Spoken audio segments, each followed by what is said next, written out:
Hello everyone and welcome back to another video. Today I'm going to be talking about the lightsaber combat game that is supposedly heading our way, but before I get into it, let me know in the comments what you'd like to see in a lightsaber combat game, and why not subscribe to the channel. That way you can hear about all things Star Wars from this loquacious son of a gun right here. So as I mentioned in a previous video, and as you're all probably well aware, it seems as though we will be getting a lightsaber combat game from Respawn Entertainment at some point in the future.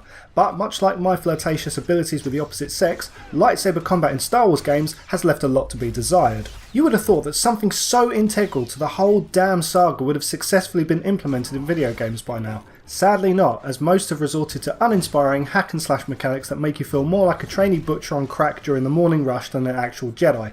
Not exactly in keeping with George Lucas's original vision. There is however one massive exception to this rule, and that is the Jedi Knight games, specifically Jedi Outcast and Jedi Academy. These games have proved to be the benchmark in terms of lightsaber mechanics, creating a system that is so easy to pick up but a challenge to master, and by the end of it all you come out of the experience feeling like you've developed some actual skills as opposed to mashing the X button into submission.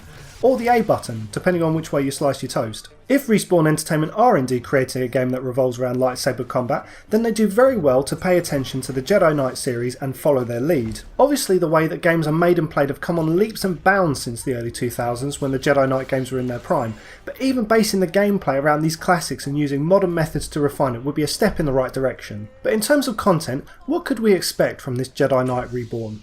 Well, it's safe to say that there will be a strong multiplayer element, because of course there will be, but with the criticism of Battlefront 2's campaign along with indie titles being more popular than ever before, don't underestimate the strength of a good single player experience. And with Lucasfilm and Disney reshaping the Star Wars timeline, there's a lot of ground to cover and we could see something truly special. Just as long as they don't make a big song and dance about it being canon. I still cannot believe that EA and DICE stated that the Battlefront 2 campaign would be canon, as if it was some massive reveal. If you're creating an official Star Wars story in this day and age, then of course it's canon, you dickheads. Still, not even a single player experience that is officially canon would be the biggest draw.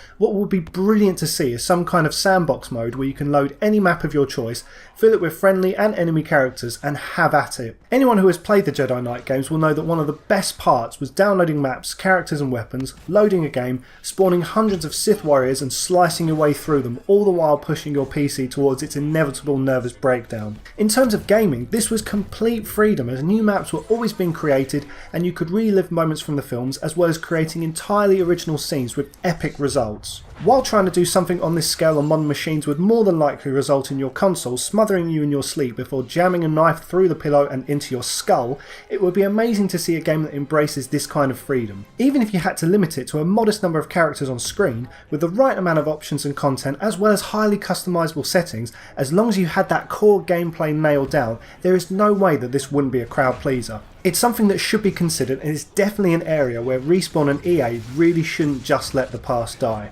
And after that incredibly contrived closing line, I'm going to leave it there for today. Let me know if you'd like to see some kind of sandbox mode in the upcoming Star Wars game and we can have a little natter about it. Anyway, thanks very much for watching guys, I hope you've enjoyed the video. If you have enjoyed the video, don't forget to give it a thumbs up, and if you want to see more, hit subscribe, that would be lovely, thank you very much, and I shall see you in the next one.